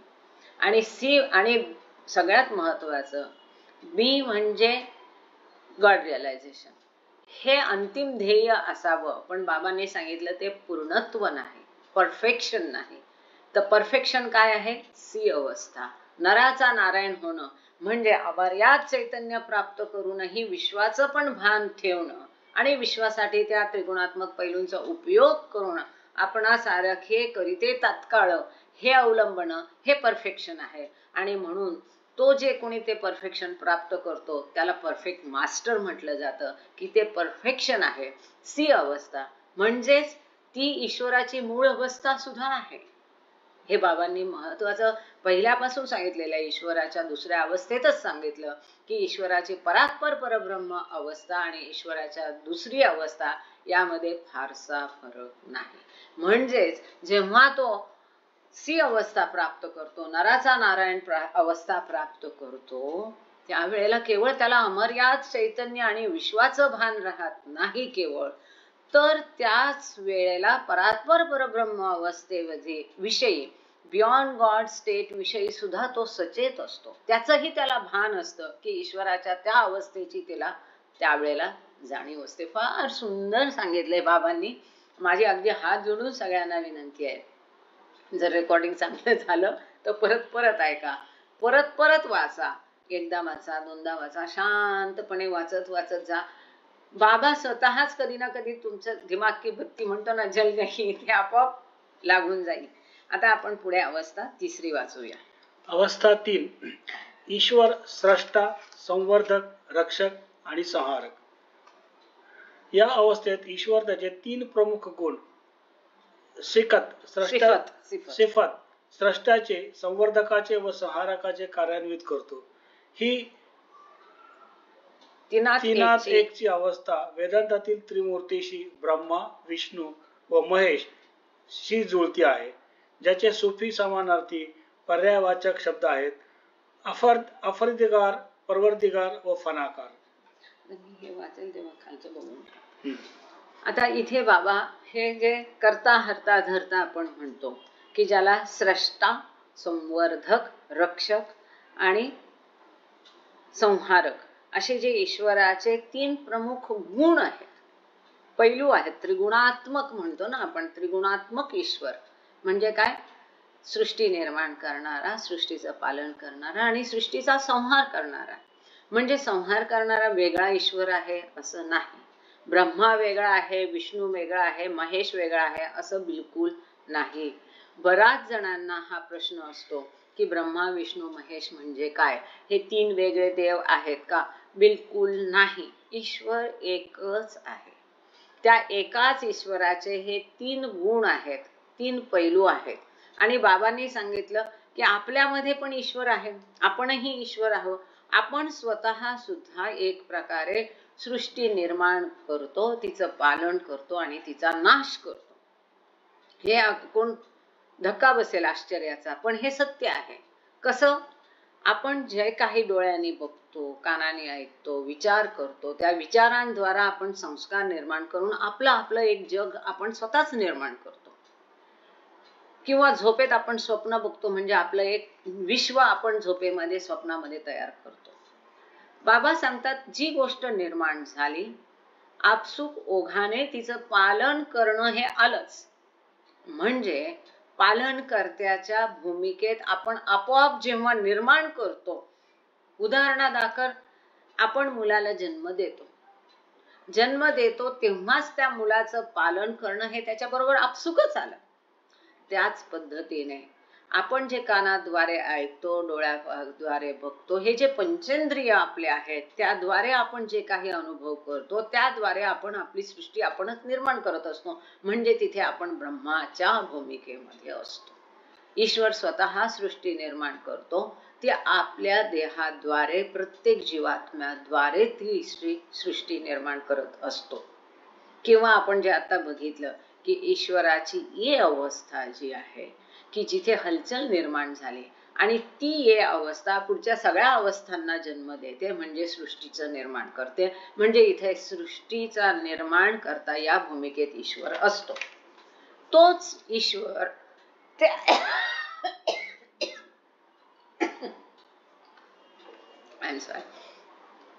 तोच ईश्वर त्या सृष्टीचं स्वतःच पालन पण करतो, तिचं रक्षण पण तोच करतो. किंवा दुसरा कोणी रक्षण करता येत नाही तिचं रक्षण करायला. ज्या ईश्वराने सृष्टी निर्माण केली तोच तिचं रक्षण पण करतो. कारण निर्माण करण्याच्या प्रक्रियेतच रक्षण करण्याची प्रक्रिया ही सुप्त आहे, त्याच्यासोबतच आलेला आहे, पॅकेज मध्ये ते आलेलं आहे. आणि सांगतात बाबा पुढे की जे काही संरक्षण करावं लागतं, ज्याचं कशाचं रक्षण करावं लागतं, ज्याचं कशाचं पालन करावं लागतं, सांभाळ करावा लागतो, ह्याचा अर्थ ती गोष्ट नष्ट होणारच आहे. म्हणजे निर्माण करण्याच्या कृतीमध्येच पालन करण्याची कृती आणि नष्ट करण्याची क्रिया ही आपोआपच आपसुकच सामावलेली आहे. आणि तो एकटा ईश्वरच त्या सृष्टीचं निर्माण पण करतो, पालन पण करतो आणि नष्ट पण करतो. नष्ट तर व्हायलाच पाहिजे का? कारण ही भासमय सृष्टी आहे. जेव्हा आपण स्वप्नातून जागे होतो तेव्हा आपण स्वप्नात जे काही निर्माण केलेलं राज्य आहे, सृष्टी आहे, ते आपण जागे झाल्याबरोबर नष्ट करतो. म्हणून त्यावेळेस आपण महेशाच्या भूमिकेत असतो, नष्ट करण्याच्या भूमिकेमध्ये असतो. हा बाबा, ओके, जय बाबा, अंडरस्टूड, नो प्रॉब्लेम सर. तिथे आपण महेशाच्या भूमिकेत असतो.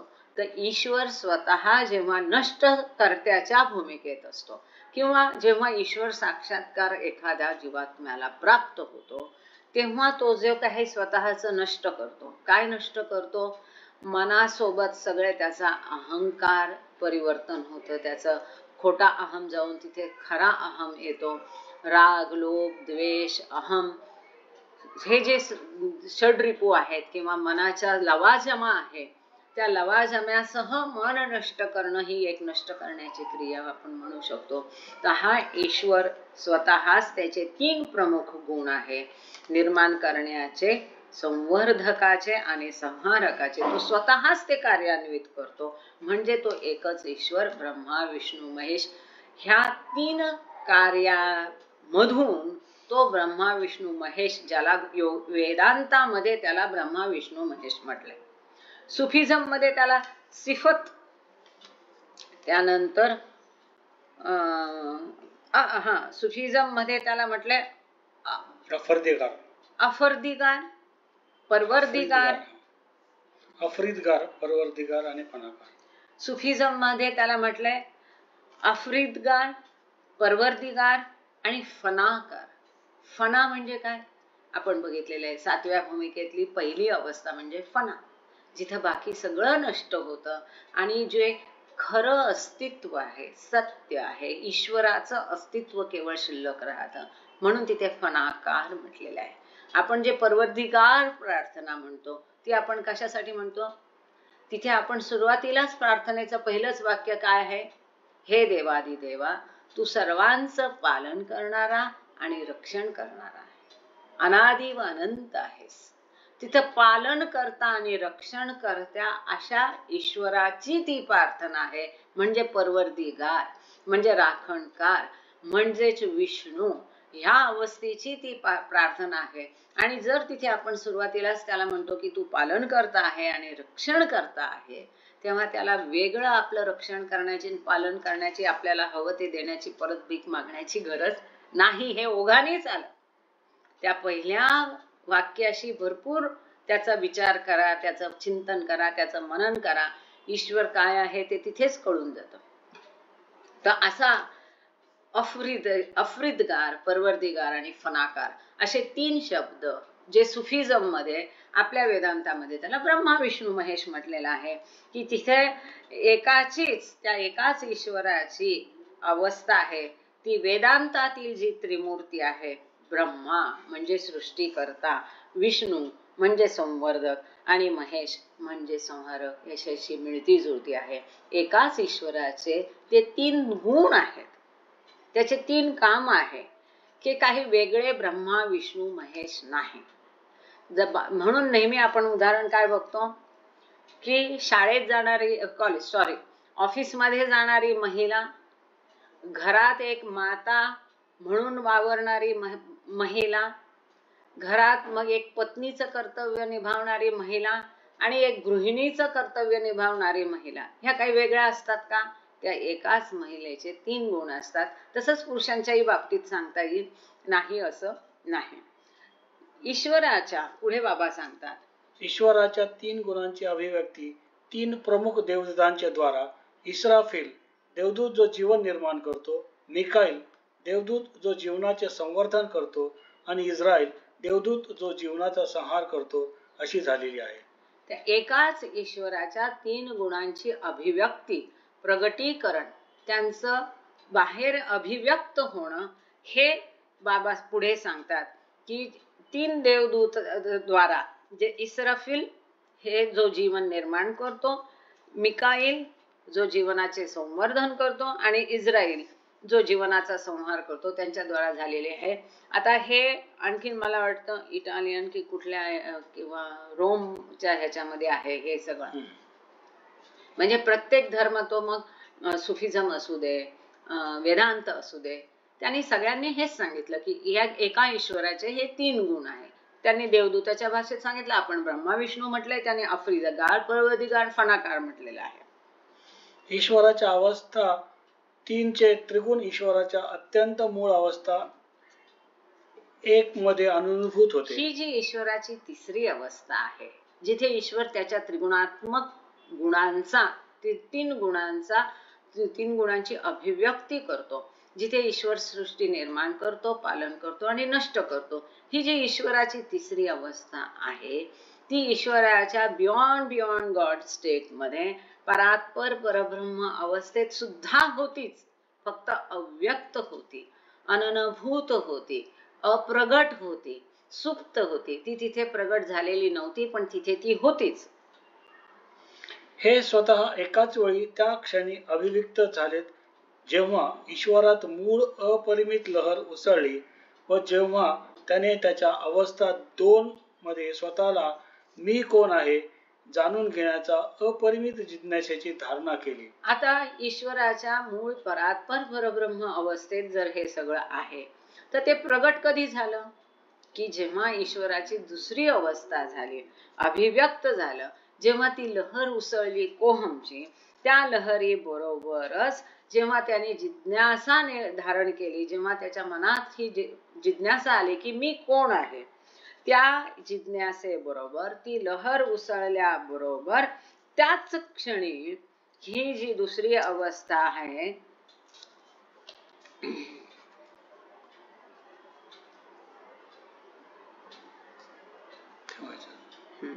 व्हायचंय का हे वाचून? तर ईश्वराची जी पहिली अवस्थेतून लहर उसळली त्या क्षणी ईश्वराची दुसरी अवस्था निर्माण झाली.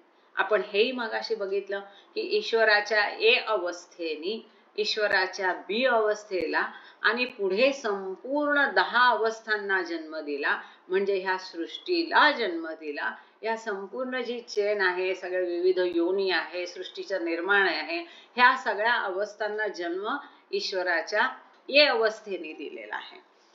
अपरिमित लहरीच्या उसळण्याच्या त्या क्षणी ईश्वराने त्याच्या अवस्था 2 मध्ये एकाच वेळी अपरिमित द्विधा पैलू त्याच्या अवस्था ए मधील अपरिमितपणे अचेत असल्याचा व त्याच्या अवस्था बी मधील सचेत असल्याचा प्राप्त केलेत. ही जी लहर उसळली त्या लहरी बरोबर दुसऱ्या अवस्थेमध्ये ईश्वराची ए अवस्था जी अचेत अवस्था आहे, जो स्वतःविषयी त्याला भान नाही की मी ईश्वर आहे, माझ्याकडे त्रिगुणात्मक प्रकृती आहे, त्रिगुणात्मक गुण आहे, हे त्याला माहीत नाही, ही अवस्था. आणि त्याचबरोबर दुसरी अवस्थेची दुसरी बी अवस्था की जिथे तो सचेत आहे, ईश्वरत्वाबद्दलही सचेत आहे आणि बियॉन्ड गॉड स्टेट बद्दलही सचेत आहे. या दोन्हींचा जन्म तिथे झाला लहर उसळण्याने. तरीही अपरिमित मूळ जिज्ञासा. अच्छा, एक मिनिट 3च मिनिट राहिले. त्या 3 मिनिटांमध्ये हा एवढा मोठा पॅराग्राफ आणि त्याचा संपूर्ण सार होणार नाही. आता हे आपल्याला आज संपवायचं होतं, पण आपण ही तिसरी अवस्था जी आहे ही आपण पाहिजे तर हा दुसरा पॅराग्राफ आपण परत रिपीट करूया, कारण आता जो पुढे आपल्याला बघायचंय ते पूर्ण होणार नाही. तेव्हा ही ईश्वराची तिसरी अवस्था पूर्णत्वाने आपण पुढच्या सोमवारी नक्की समजून घेऊया. सध्या आता आपण इथे थोडं थांबूया आणि आज प्रार्थना आपण केशवराव कुवारे सर जे आहे देवडीचे त्यांना दिलेली आहे. इतके दिवस मी जाणत नव्हते की ते रिटायर्ड प्रोफेसर आहे आणि देवळीचे आहेत, काहीच जाणत नव्हते. पण ते म्हणतात प्रार्थना 7 वाजता सुरू कराल सर, अजून 3 मिनिट वेळ आहे. आणि आज आरती शालिनी गुजर म्हणणार आहे, त्यांची प्रार्थना झाल्यानंतर. मी योगिता काळेला विचारलं होतं पण समहाव तिचा पुढच्या वेळी घेऊ आपण. आणि तुम्ही सगळे लोक जॉईन झालात, छान वाटलं, आनंद वाटला. आता किती कळलं किती नाही कळलं ते तुम्हीच सांगायचंय. जर काही तुमचे प्रश्न असतील, शंका असतील तर अजून 2 मिनिट आपल्याकडे आहे, तुम्ही आता विचारू शकता किंवा आरती झाल्यावर पण विचारू शकता. आशा काळे पण आहेत, मोहिनी बोपटे आहेत. मग तुम्हाला सगळ्यांना इकडे बघून बाकी मेंबर तर असतातच आमचे, तर तुम्ही नियमितपणे सोमवारी आपलं गॉड स्पीक्स असतं मराठीतलं. आणि आता सध्या हे ईश्वराचं 10 स्टेट म्हणजे संपूर्ण गॉड स्पीक्सचं सार आहे. आणि मंगळवारी तोपर्यंत थोडा वेळ तुम्ही माईक म्यूट केला तरी चालेल सर, कुवारे सर. आणि मंगळवारी आपलं 6 ते 7 असतं, 1च तास असतं मंगळवारी. आणि ते खूप छान पुस्तक आहे, गोष्टी रूप आहे. बाबांचे जे प्रेमाश्रम मेहराश्रमचे दिवस आहे ते फारसं कुठे वाचायला मिळत नाही. ते पुस्तकही फारसं अवेलेबल नाही, द व्हॉइस नावाचं. ते आपण इंग्लिशमध्ये वाचून त्याचं हिंदीमध्ये सारांशाने सांगतो. आणि गुरुवारी जे आहे ते बाबांचे स्वतःचे शब्द आहेत, द पाथ ऑफ लव्ह एक पुस्तक आहे. तर त्याच्या बाबांचे संदेश खूप सुंदर पुस्तक आहेत. ते गुरुवारी आपण 5 ते 7 किंवा 5 ते 6:30 असं वाचतो आणि त्याच्यामध्ये इंग्लिशमध्ये वाचून हिंदीमध्ये समजून घेतो. तर माझी तुम्हा सगळ्यांना विनंती आहे की ते सगळे तिन्ही तुम्ही अटेंड करत जा. कधी एखाद दुसरं, आता हे बरेचसे लोक जे तुम्ही बघता इथे ते अगदी रेग्युलर 2 वर्षापासून आहेत. तुम्ही सुद्धा सतत त्याच्यामध्ये नक्की हजर राहा. बाबा स्वतः हे सगळं बोलवता, धनी बाबा आहेत आणि त्याचा नक्की सगळ्यांना छान फायदा होईल. कधी एखादं लेक्चर चुकलं तर यूट्यूबवर तुम्ही बघू शकता, पण अनफॉर्च्युनेटली काय आहे की ते यूट्यूबवर रेकॉर्डिंग बरोबर होईलच याचा भरोसा नाही. आणि काही रेकॉर्डिंग राहिलेले पण आहे की ते बिलकुलच आवाज आलेला नाही, रेकॉर्डिंग झालं नाही, असं पण कधीतरी होतं. पण कधी तुम्हाला रिपीट ऐकायचं तर तुम्ही त्याच्यावरती शोधू शकता. 7 वाजले आहेत. सरांना मी विनंती करते की त्यांनी प्रार्थना लगेच सुरू करावी. जय बाबा सर. हा जय बाबा. माझा आवाज येतो ना? हो सर. अवतार मेहर बाबा की जय. थँक्यू. अवतार मेहर बाबा की जय. अवतार मेहर बाबा की जय. हे देवादी देवा, सर्वांचे पालन करणारा व रक्षण करणारा तू अनादि व अनंत आहेस. तू अद्वितीय व अतुलनीय आहेस. तुझा थांग कोणालाही लागू शकत नाही. तुझ्या ठाई रंग नाही, अभिव्यक्ती नाही, रूप नाही, तसेच गुणही पण नाही. तू अमर्याद आणि अगाध आहेस. तर्क व कल्पना या पलीकडे आहेस. तू सनातन व अविनाशी आहेस. तू अविभाज्य आहेस. दिव्य दृष्टीशिवाय तुला कोणीही पाहू शकणार नाही. तू सतत होतास, तू सतत आहेस व सतत राहशीलही. तू सर्व ठिकाणी आहेस, सर्वात आहेस आणि सर्वांच्या पलीकडे आहेस. तू आकाश मंडळात आहेस, पाताळात आहेस. तू व्यक्त व अव्यक्तही आहेस व सर्व भूमिकात आहेस व सर्व भूमिकांच्या पलीकडेही आहेस. तू तीनही भुवनात आहेस व त्रिभुवना पलीकडे आहेस. तू अगोचर असून स्वतंत्र आहेस. तू विश्वकर्ता व देवदेवेश्वर आहेस. तू सर्व मनांचा आणि हृदयांचा ज्ञाता आहेस. तू सर्व शक्तिमान व सर्वव्यापी आहेस. तू अनंत ज्ञान, अपरिमित शक्ती व असीम आनंद आहेस. तू ज्ञान सिंधू आहेस. सर्वज्ञ व अनंत ज्ञानी आहेस. भूत, वर्तमान, भविष्य यांचा तू ज्ञाता असून स्वयंमेव ज्ञानच आहे. तू दयेचा सागर असून सदैव कल्याणकारी आहेस. अनंत गुणांनी नटलेला तू आत्म्यांचा आत्मा आहेस. सत्य, ज्ञान व आनंद यांची त्रयी तू आहेस. तू सत्याचा उगम असून प्रेमाचा महासागर आहेस. तू आदी पुरुष असून श्रेष्ठाहून श्रेष्ठ आहेस. तू प्रभू व परमेश्वर आहेस. तू परमदेव असून परात्पर परमात्मा आहेस. तू परब्रह्म आहेस. तू अल्लाह, इलाही, यरदान, अहुरमर व प्रियतम परमेश्वर आहेस. तुझे नाव इज्जत अर्थात एकमेव पूजनीय आहे. हे असीम दयासागर प्रभुराज, आमच्या हातून घडलेल्या सर्व पापांबद्दल आम्हाला पश्चाताप होत आहे. असत्य, अन्याय व अमंगल अशा प्रत्येक विचाराबद्दल, बोलू नये अशा बोलल्या गेलेल्या प्रत्येक शब्दाबद्दल व करू नये अशा केलेल्या प्रत्येक कृतीबद्दल आम्हाला पश्चाताप होत आहे. स्वार्थाने प्रेरित अशा प्रत्येक कृत्याबद्दल, शब्दाबद्दल व विचारांबद्दल, तसे द्वेषमूलक असे प्रत्येक कृत्य, शब्द व विचार ह्यांच्याही बद्दल आम्हाला पश्चाताप होत आहे. विशेषतः प्रत्येक कामुक विचाराबद्दल व कामुक कृत्याबद्दल आम्हाला पश्चाताप होत आहे. तसेच प्रत्येक खोटेपणाबद्दल, सर्व प्रकारच्या ढोंगांबद्दल आणि देऊनही पूर्ण न करू शकलेल्या प्रत्येक वचनाबद्दल, लोकांच्या अनुपस्थितीत त्यांची निंदा करण्याबद्दल व त्यांचे दोष दाखवण्याबद्दल आम्हाला पश्चाताप होत आहे. विशेषतः दुसऱ्यांची हानी करणाऱ्या प्रत्येक कृत्याबद्दल, दुसऱ्या दुःख देणाऱ्या प्रत्येक शब्दाबद्दल व कृतीबद्दल आणि दुसऱ्यांना दुःख व्हावे अशा प्रत्येक इच्छेबद्दल आम्हाला पश्चाताप होत आहे. हे प्रभुराज, आमच्यावर अपार दया करून आम्ही केलेल्या सर्व पापांबद्दल आम्हाला क्षमा कर. तसेच तुझ्या इच्छेप्रमाणे विचार करण्याच्या, बोलण्याच्या व वागण्याच्या बाबतीत आमच्या हातून सतत ज्या चुका झाल्या त्यांच्याबद्दलही आम्हाला क्षमा कर. हीच आमची तुला नम्र प्रार्थना आहे. हे प्रियतम परमेश्वरा, तुझ्यावर अधिकाधिक प्रेम करण्यासाठी आम्हा सर्वांना तू सहाय्य कर. अधिक आणखी अधिक व त्याहूनही आणखी अधिक प्रेम करण्याकरता, इतके की तुझ्याशी एकरूप होण्यास आम्ही पात्र व्हावे आणि बाबांचा दामन अगदी अखेरच्या क्षणापर्यंत हाती घट्ट राहावा, यासाठी आम्हास तू सहाय्य कर.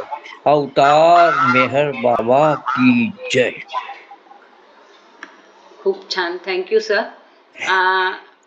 शालिनी ताई, तुम्ही आरती सुरू करा, व्हिडिओ पण ऑन करा. अवतार मेहर बाबा की जय. बुझावे नारज हलतनी एकर खुद रत्ने भर मातू छेलागी आश भक्तोने के बक्षे नूरे मातू अयामुष मेहर बाबा चरण कर कृष्णा धरिये खुदाना जात दिवा के पकई बैठो मेहर बाबू तुझे मालिक हकीकतन तू आशे बीने आरे कभी तुझे दरी यार बहेदत मारे खतन होई तू खातू हमोर रवने रसाले कबक्षे ज्ञान जदनु के तू पर मातमा ज्ञानी छेने तारे रखातु खुदा प्रेमनो प्यालो बिलावी मात हमने कर छे तुझ पर जाना तद के किया ईद परमातु हमारी नाम बरतरिए करावे तो हमें करिए हमारा नाम खुदाए मेरा बाबा चेलिए बाबू हमारा नाम खुदाए मेरा बाबा चेलिए बाबू बुझावे नारद हलतनी कर खुद रत्ने परमातु छेलागी आश भक्तोने के बक्षे नूर ईमान. अवतार मेहर बाबा की जय. अवतार मेहर बाबा अवतार मेहर बाबा की जय. जय बाबा. मेहरा रामडोका. मेहरा सेकेंड आरती करेगी. मेहरा रामडोका.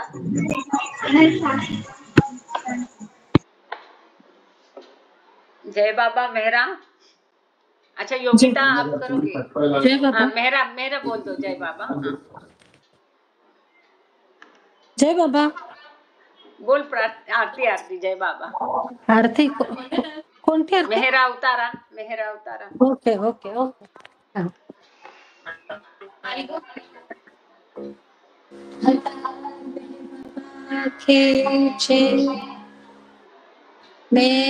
मेहरावतारा स्वीकारा आरती तुमची केली मने निरंजनी लावणी ज्योत मनाची धूप जाळी दीप लावणी पुष्पे अर्पणी देवा पूज पुष्पे हरभूने मोठेपणा कामसला तुमचे देऊने तुम्हीच कारक तुम्हीच कारक आदि तुम्ही अंते देवा आदि तुम्ही अंते तुमच्या समूह तुम्हीच देवा दुसरे नव्हते तुमची माया सर्व चराचर छाया ही तुमची देवा छाया ही तुमची अनंत तुम्ही थोरी काळे वर्णावे कैसे माझा जला ठावन महिमा सांगू तव कैसा देवा सांगू तव कैसा अज्ञापणे मी गातो भजतो माझा भावसा कृपावंत तुम्ही असीम तुम्हा काय गुणी द्यावे देवा काय गुणी द्यावे हेच मागणे स्मरण तुझे नितम भक्ता भावे मेरवतारा स्वीकारा आरती तुमची केली मने निरंजनी लावणे ज्योत मनाची अवतार मेहर बाबा की जय अवतार मेहर बाबा की जय। अवतार मेहर बाबा की जय। अगली बार मोहिनी बापटे आप आरती बोलना और योगिता काळे आप प्रेयर बोलना। हाँ उद्या उद्याला जय बाबा जय बाबा। हाँ सगळेजण आपला माईक व्हिडिओ ओपन करा। जय बाबा काकू जय बाबा। काकू आहेत नागपूरवरून। हाँ आपण जय बाबा जय बाबा जय बाबा जय बाबा जय बाबा जय बाबा जय बाबा जय बाबा। आपले आपले व्हिडिओ माईक ओपन करा सगळेजण दर्शन द्या। जय बाबा जय बाबा जय बाबा जय बाबा जय बाबा जय बाबा जय बाबा जय बाबा जय बाबा जय बाबा जय बाबा सगळ्यांना जय बाबा। मोहिनी उद्या आरती म्हणून घेशील हा? हो म्हणे उद्या प्रेयर असते पण माझी खाली 7 वाजता मग आरती तेव्हा म्हटलं सेंटर मधूनच म्हणे। अरे हो ओके हा उद्या प्रेयर असते मग थर्सडेला योगिता काळे म्हण जय बाबा पिल्लू जय बाबा। चलो मी येतो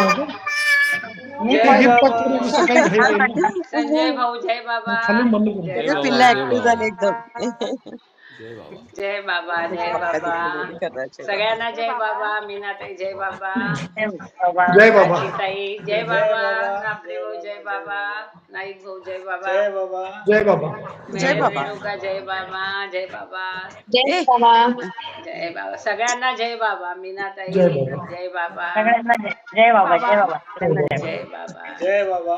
आपण बाबांचा जयकार करू तीनदा मीटिंग कन्क्लूड करू। अवतार मेहर बाबा की जय।